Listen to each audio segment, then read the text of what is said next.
What up, world? You already know what time it is. Your boy Matt Miss the host with the most. Never need to brag no boast. All we ever did was give us a toast to the real folks who done paved the way in the real way. Who was players to play. Parlay this good game for y'all today. Nah, I had to get it right into it, man. You know what I'm saying? We need to clean up these Philly streets, man. Philly's my football team, you know.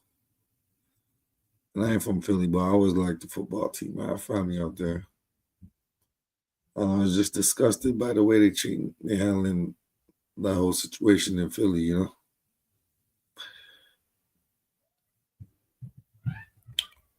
they got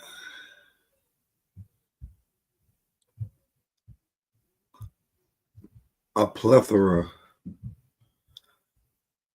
of different weapons and ammunitions nowadays, and it's causing a whole lot of you know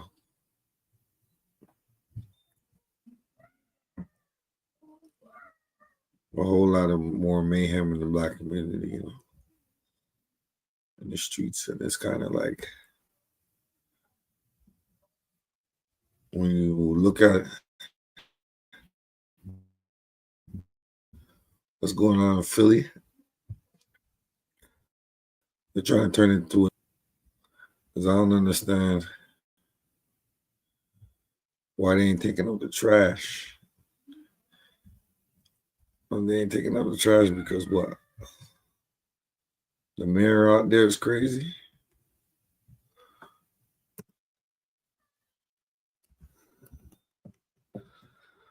So I heard she's getting paid somewhere to the tune of $250,000 a year,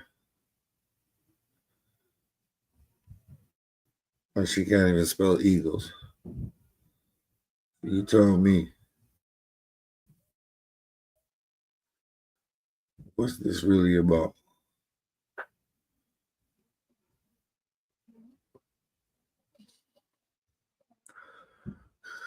You know, the workers want to get their money, the city workers, and they don't want to pay the city workers. You got a city that just won a Super Bowl. How could you even put out the fact that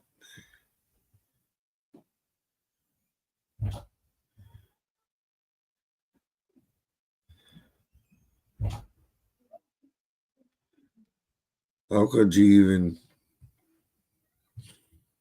act like there's not a problem in the city? You know what I mean? It just really shows that they'll put a black puppet in office and then blaming everything on them. And she's probably just doing what she's told, you know.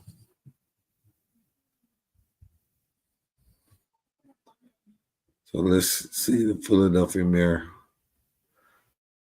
who can't spell Eagles.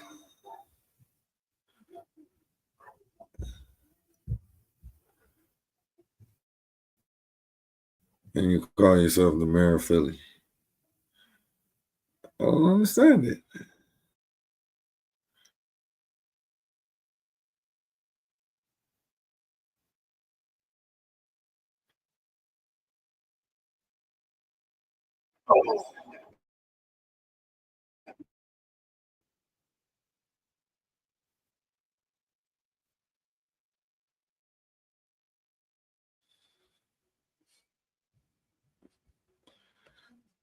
So now, in the past 4th of July, there was like a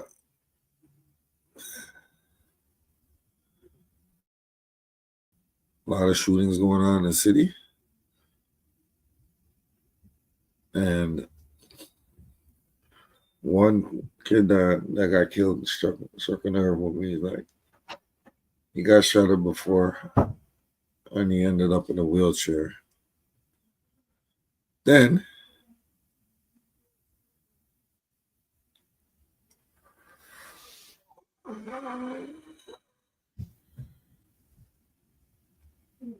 he got shot up again this past weekend.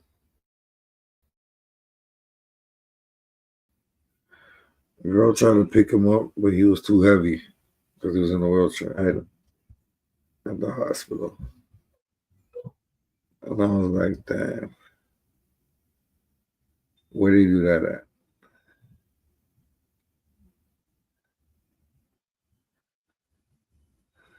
No.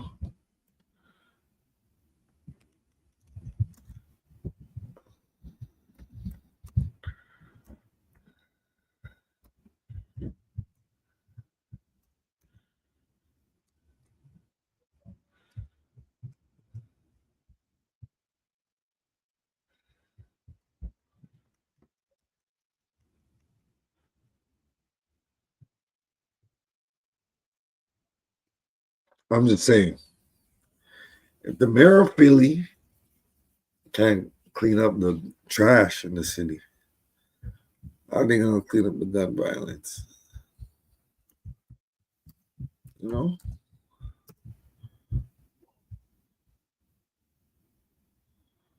So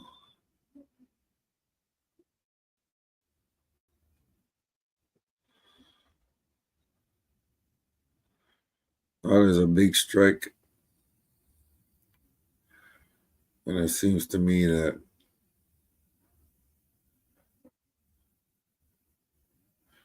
she don't want to budge.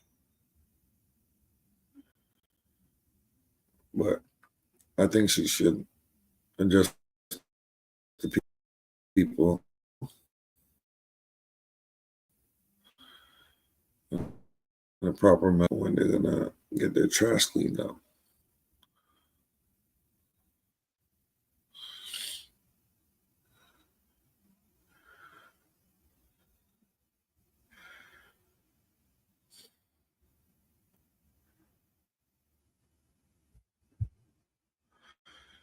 So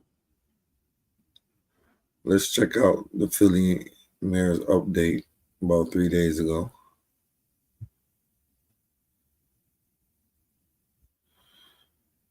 And we gonna see where she's at with it. But it shouldn't be a problem to pay your city workers. You know, that right there shows me that there's some type of corruption going on. The higher ups, you know what I'm saying? And that ain't right. So let's check this out. Fair use, fair use. With everybody out there doing their duck dizzle.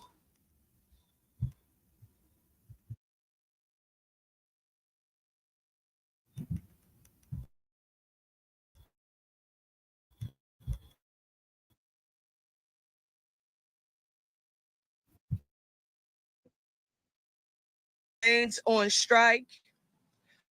They walked away from the negotiating table just before midnight on Monday, June 30th. The city of Philadelphia put its best offer on the table, and unfortunately, District Council 33 did not accept it. Today is the third day of this work stoppage. Regarding the status of negotiations, I want the city of Philadelphia to know that our negotiating team and other senior city officials returned to the negotiating table last night with District Council 33. We did not reach an agreement. We offered, and this is important to note, to the table today, and the union did not accept that offer. I want to be clear, Philadelphia. The city of Philadelphia cannot negotiate with itself. the city of Philadelphia remains committed to reaching a fair and fiscally responsible contract with our municipal work on the table. The offer is historic. My 4-year term is the largest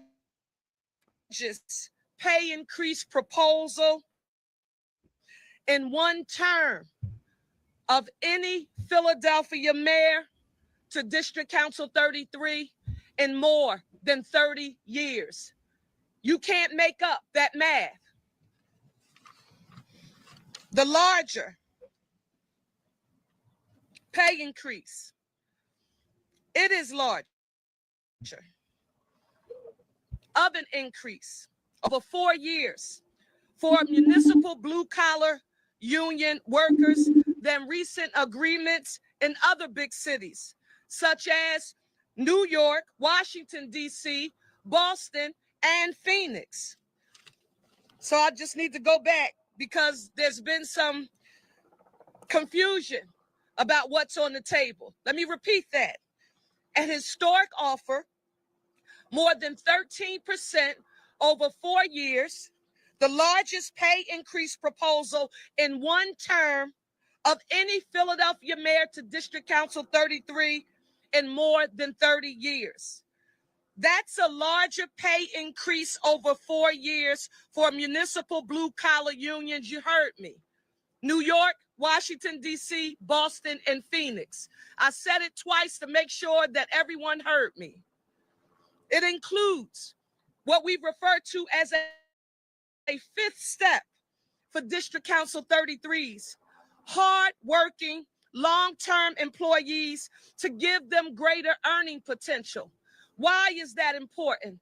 If economic opportunity for all and economic mobility is essential for this city, when members are entering into District Council 33, we want them to be able to see that there is opportunity for economic growth. That's what the fifth step meant to us. Economic mobility for the members of District Council 33, and we were told that they're not interested. I also spoke earlier this week about our home plan. You'll remember, it's the $2 billion plan to build, preserve, and restore 30,000 units of housing in the city of Philadelphia for Philadelphians, including members of District Council 33.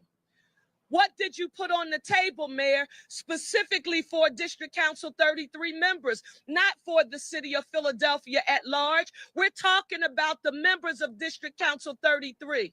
Well, we talked about segregating $7.5 to $10 million in mortgage assistance, specifically allocated for attraction and retention of our blue-collar municipal employees. And I was told that the members of District Council 33 are not interested in obtaining a 30-year mortgage, low-rate mortgage, so that they can become homeowners in the city of Philadelphia, that's not something that's important to those members.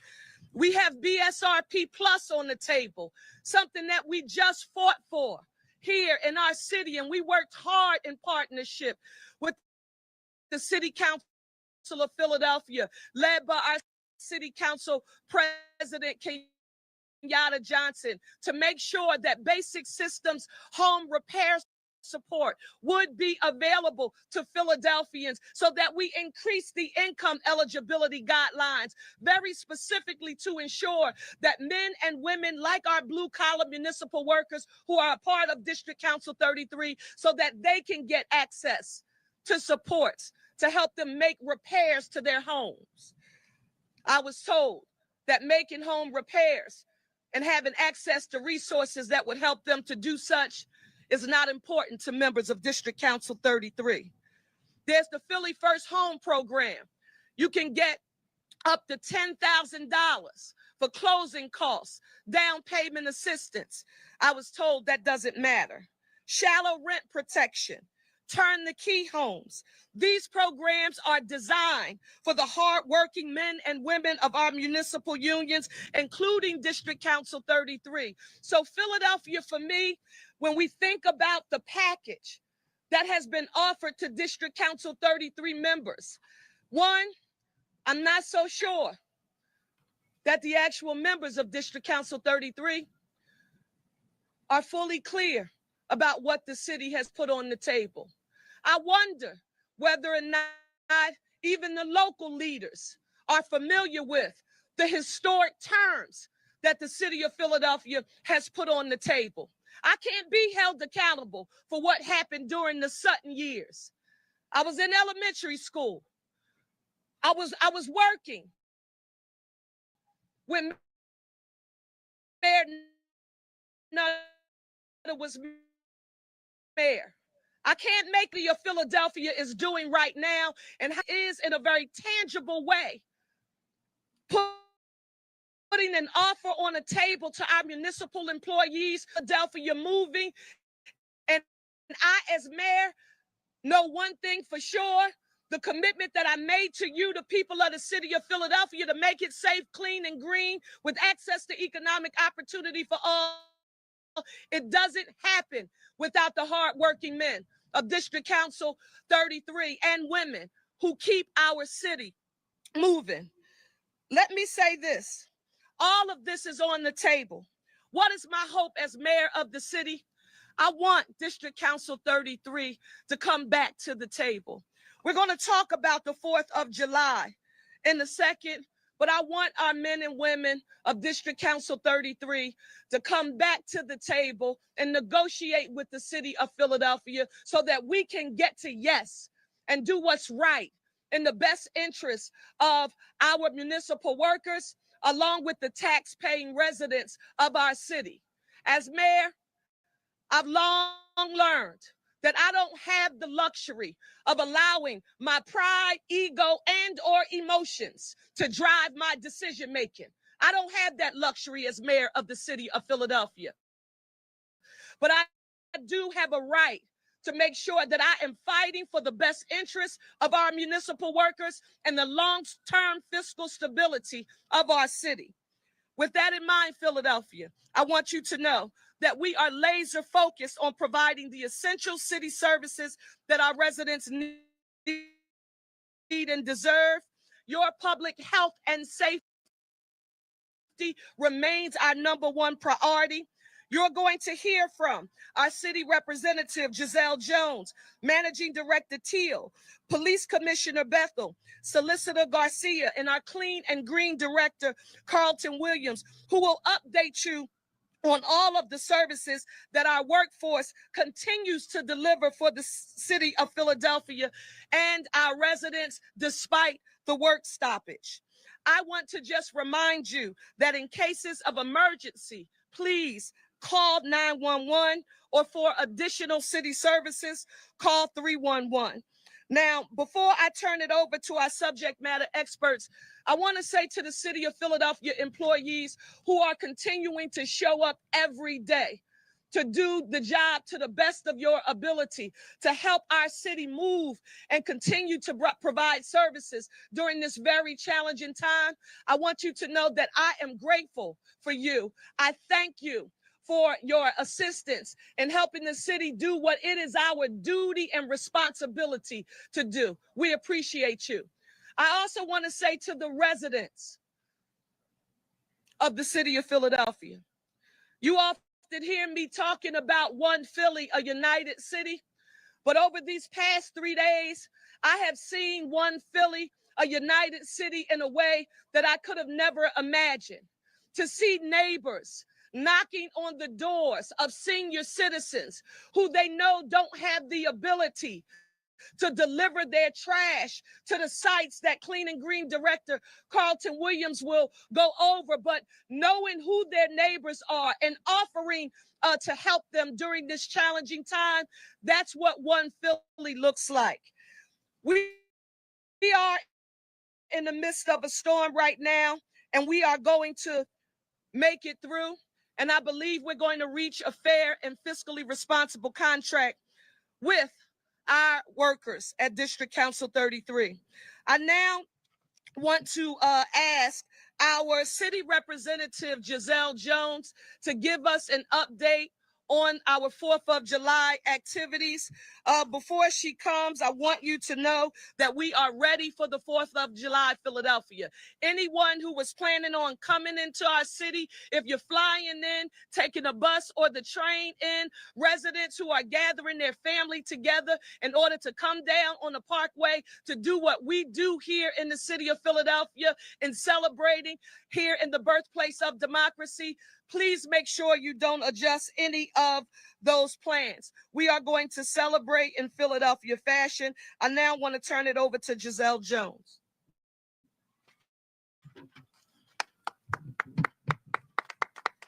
Thank you, Mayor Parker. Good afternoon, everybody.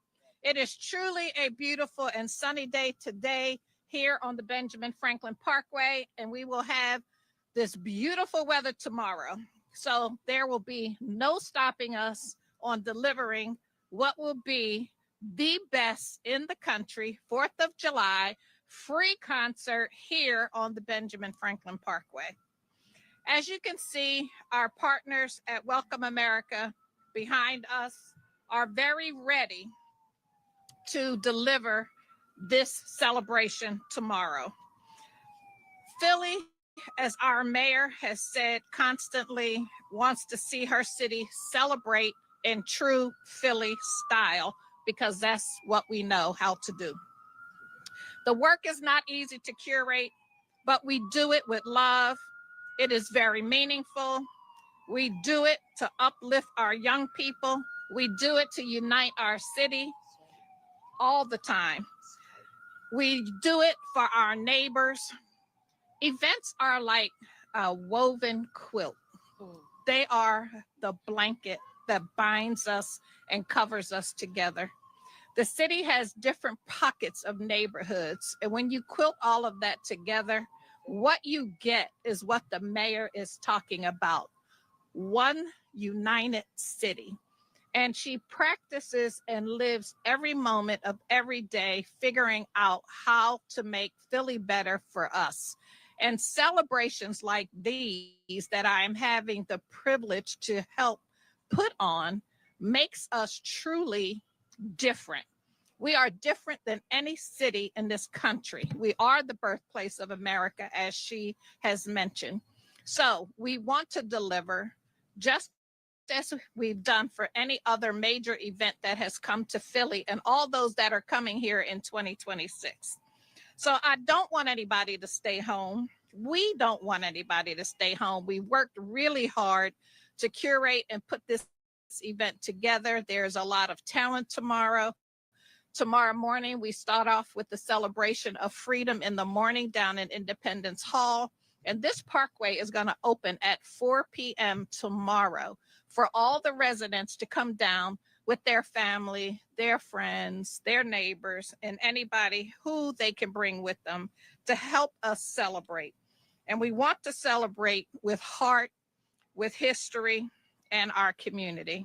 And we will be clean and green. So let's get ready.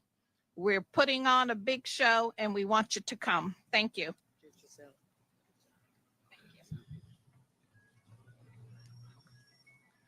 Just want to start by First, y'all got to make sure the money's clean and green. You know what I'm saying? Y'all out here talking about clean and green.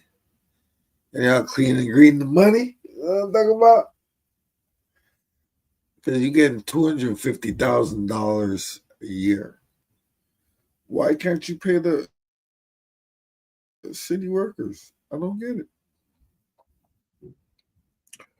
Then you got, like she said, there's pockets of neighborhoods over the weekend. What was it? About 46 people got shot?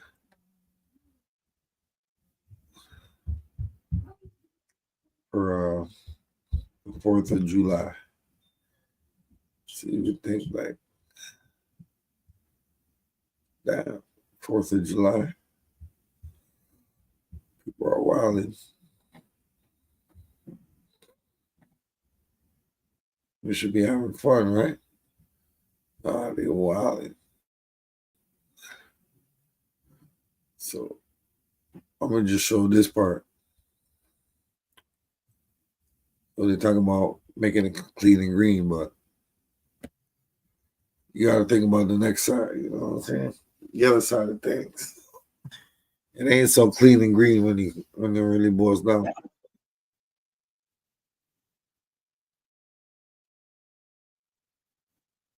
Shout out to my dude, the hood blogger, man. We gonna break this shit down. This was the last weekend in Philly, you know. No.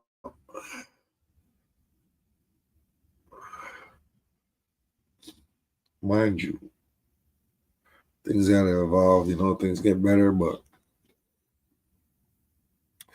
it ain't right when we shooting at each other automatic weapons and you could hit all types of innocent bystanders thinking that that's the right thing to do or brings you some type of retribution. It's just insane. So why don't we just clean up our streets, you know? Put away all that and squabble up. That's how the real gang shit started, right? If y'all want to talk about gang shit.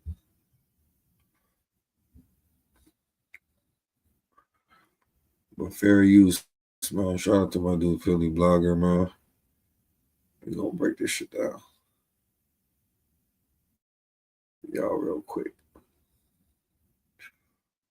The Hood Blogger. Y'all subscribe to his channel. That includes multiple shooters who remain at large.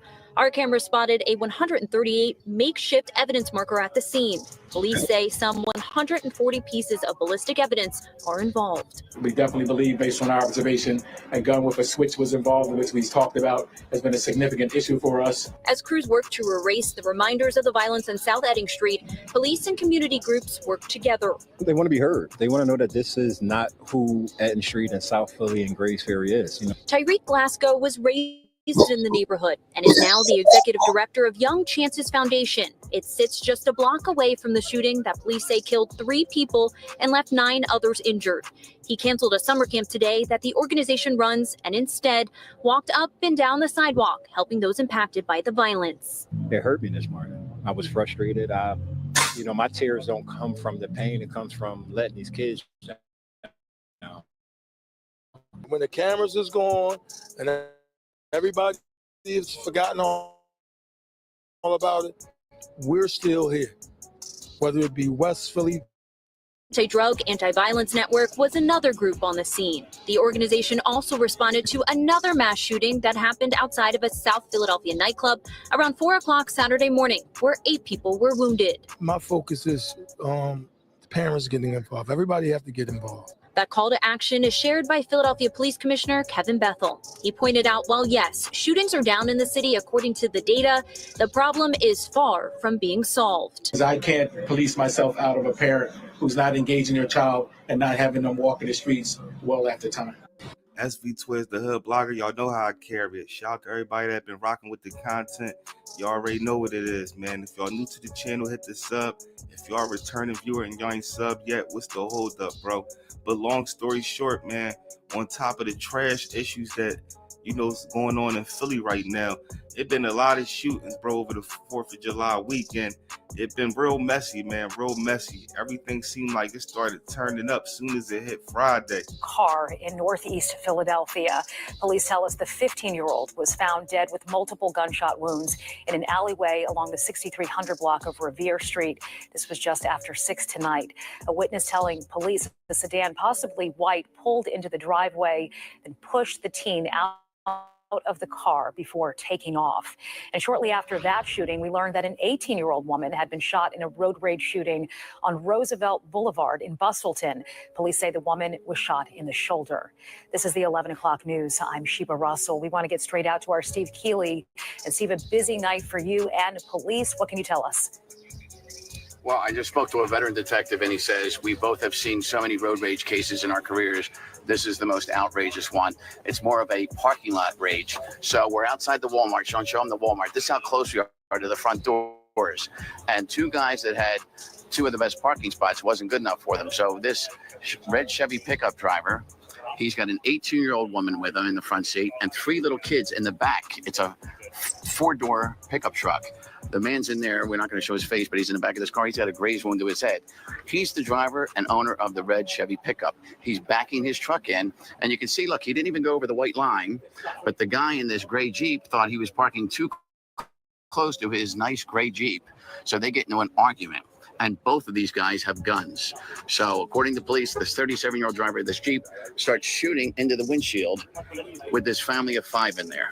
Fortunately, nobody's killed, but the worst hurt is this 18-year-old wounded in the shoulder, the female. She's at the hospital and stable. Now we're going to walk to the front of this man's Jeep, and this guy who was worried about a scratch on his Jeep somehow fired a gun when he was all upset through his own windshield, because you can see the glasses pushing out. And that's an evidence that it was coming from inside going out. So he fired a shot through his windshield there of his own vehicle while he was all upset. And again, this is outside the Walmart. Now look on the roof of the Walmart. You've got cameras that captured all this. Then behind us, as my man Sean Park turns around, there's one of these mobile cameras. So there's so much surveillance of this. And these guys know they're under surveillance. And as one cop said, everybody's got a gun and everybody's got a temper, and the two make a bad mix. Here's Chief Inspector Scott Small, who we just interviewed at the scene of the 15-year-old murder 55 minutes ago. This is just outrageous, one detective just said. Yeah, this all started over parking, and both vehicles, both drivers had a parking spot, good parking spots, but they felt that the vehicles were too close to one another, and possibly maybe when they opened a door could scratch or cause some damage. But they had an argument, and it escalated into gunshots, where two individuals were actually shot. One 18-year-old female who was in the shoulder. So she's stable, Jefferson Tarsdale, but she's extremely lucky. And there was three other juvenile children in that truck that got struck. While we're talking, Sean's going to go back and show the front of the red truck's pickup windshield. How is the miracle that none of the kids are shot, the guy's only grazed, and nobody's killed? He's firing basically point blank into the windshield where there's a family of five. He's only firing from about 10, 15 feet away. Several bullets go through that front windshield, and we know that there's five individuals in that pickup truck, but two of them were struck. The 50-year-old driver, grazed wound to his head. He's extremely lucky. Treated and released on the scene, stayed to talk to police. But the 18-year-old female, we believe is his daughter, he's struck in the shoulder, so she's very, very lucky that she's stable. You've got both guns, and the 37-year-old guy never left the scene here. He's there thinking he didn't do anything wrong. And this is right outside a busy Walmart. Why, there's a shootout, and this Walmart's packed here right now, even this late. Yeah, the Walmart was wide open for business, multiple customers inside, and there are people coming and going to their cars. The parking lot is almost packed, and we watch the recording. It's all caught on camera, and you can see multiple people walking in and out of the businesses in the parking lot right where these shots were fired. All right, Scott Small, thanks again. And Sheba, he's off to another shooting, a man shot in the stomach a couple of miles from here. So it's been one of those nights as we head into the 4th of July weekend. And I can already tell how exhausted you are by all of these stories that you've been running to all day today, practically, Steve. All right. You can see by even on this news clip that even the news reporters is frustrated and burnt out from the repeated shootings that's going on in the city of Philly, man.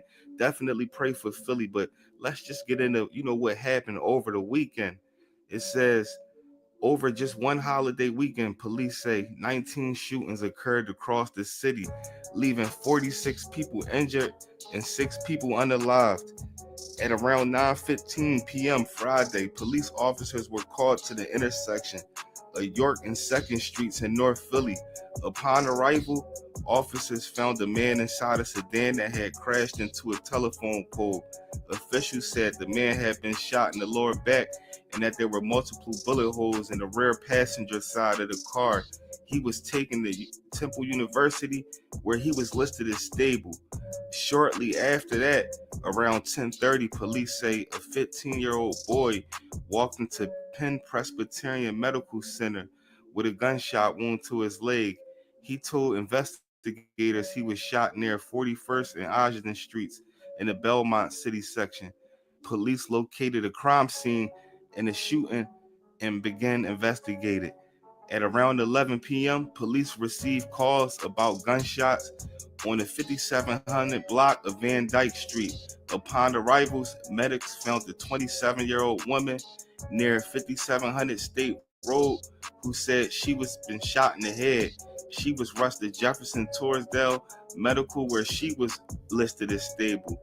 Just before 4 a.m. Saturday morning on the 1100 block of South 11th Street, police say a shooting occurred at a 7 Elements Bar and Lounge. Officers arrived on scene to find 3 people suffering from gunshot wounds.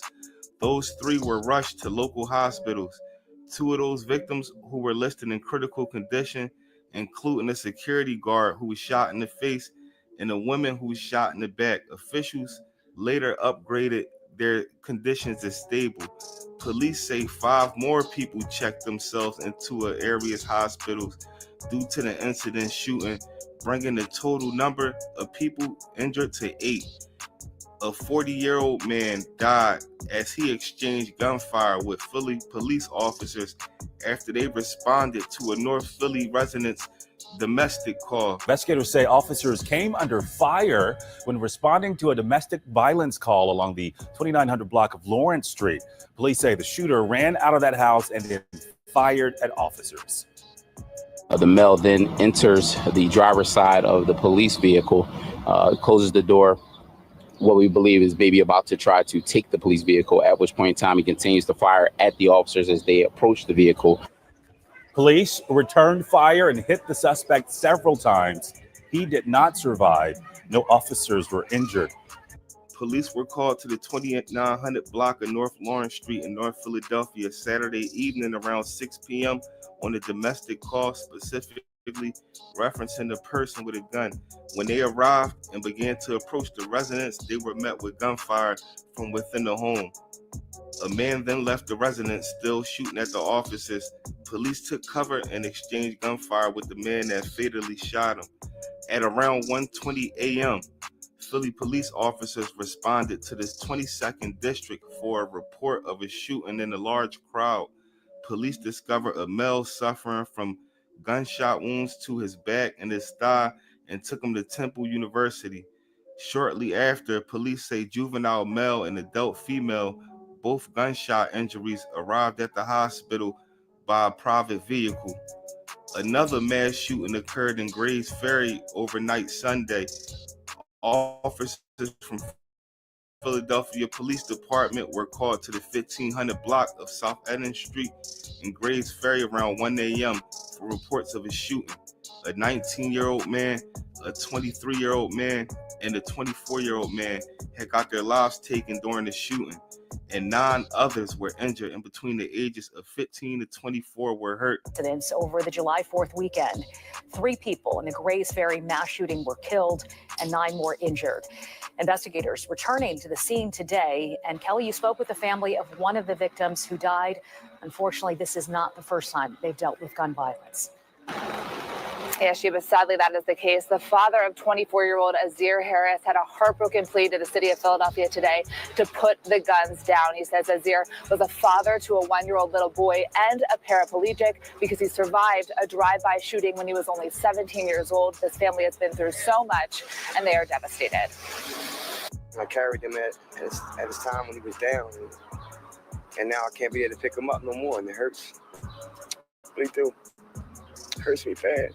Troy Harris says he keeps a close watch on his son, the youngest of 6, 24-year-old Azir Harris, who has been wheelchair-bound since he was 17 years old following his injuries in a drive-by shooting in South Philadelphia. When Azir's friends got him out of the house last night, he says he didn't question it. But I figured they'd either go to the store, get some juice or something like that. Never thought that he would be on the other side of town when that happened to him. He identified Azir, an outgoing positive father to a 1-year-old boy, as one of the 3 victims shot and killed on the 1500 block of South Edding Street around 1 a.m. He says Azir's son's mother was one of the 9 other victims injured in the shooting. Emotional loved ones gathered outside Penn Presbyterian Hospital all morning for updates as police were seen towing vehicles away for evidence. As seen in this surveillance video, police say they believe more than 100 shots erupted during the Prop 2 block party gathering on the block. Police say this video is part of their ongoing investigation. The gunfire striking homes and cars, one of them towed from the neighborhood today. Commissioner Kevin Bethel said he believes at least one gun had a switch on it, a device that can convert handguns into fully automatic machine guns. We had a significant level of violence over the weekend, but we can continue to see our trends are not heading in the opposite direction. We will not go back to the times where we had 560 plus homicides. That is not happening. Frustration. I understand what happened last night, but it's really about understanding what we did yesterday and tomorrow. Tyreek Glasgow with the Young Chances Foundation says they set up most days like this on the block with other agencies, including the 17th District Police. He says he had to cancel summer camp today as many children were scared to leave home. To wake up this morning from what happened last night is a travesty. So it takes us to change this. Harris also hoping for change as his family manages a new nightmare. I just want to say, put these guns down, man. It's a better way to solve it. Really do. It's a better way to solve it. Officers from Philadelphia Police Department were called to the 6100 block of Vine Street in Southwest Philly around 2:30 a.m. for reportings of a shooting. Police found 4 young men between ages 18 to 22 suffering from gunshot wounds and brought them back to the hospital where they remain in unknown condition. As y'all can remember, pretty much when Memorial Day hit, it was definitely a mass shooting, but it wasn't as bad as how, 4th of July weekend was. And just like I was saying before, you can't even, in the city of Philly, you can't even get around for gatherings or, enjoy stuff with family, cookouts and all that, because there's so much going on that things go left quick. And unfortunately, it was a real bloody weekend in the city. The only thing that is slightly positive, it might sound crazy, is that most of the victims that got hit actually survived. Even though it was 47 people in total that got hit throughout the weekend, with 19 different shootings. But, at the end of the day, man, we can't do nothing but pray, and try to stay out the way. But this SB Twist the Hood blocker, man, let me know what y'all think about this.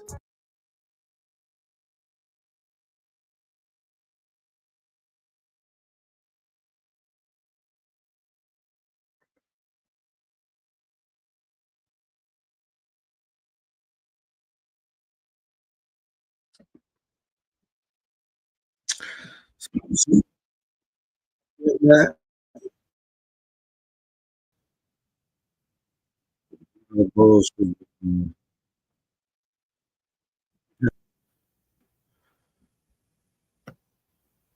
Or take out the trash. I mean, Philly was always known for gun violence and mob stuff and all that, but now y'all got the Super Bowl, y'all can create more jobs, more infrastructure for the people, you know what I'm saying? Capitalize on the positive stuff that's going on in the city, You should see your it's not misspelled Eagles, ELGLES.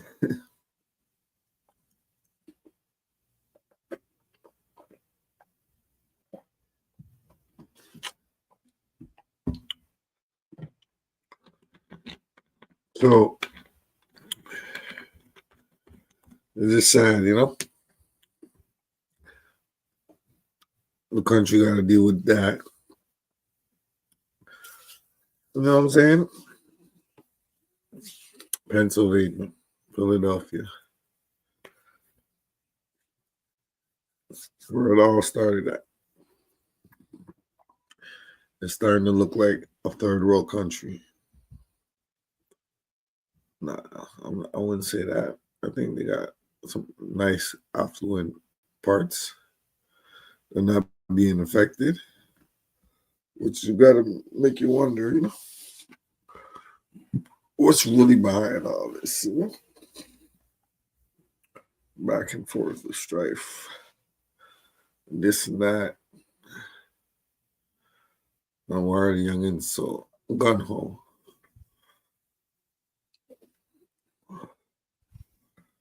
Then I tell myself, I was young one time too.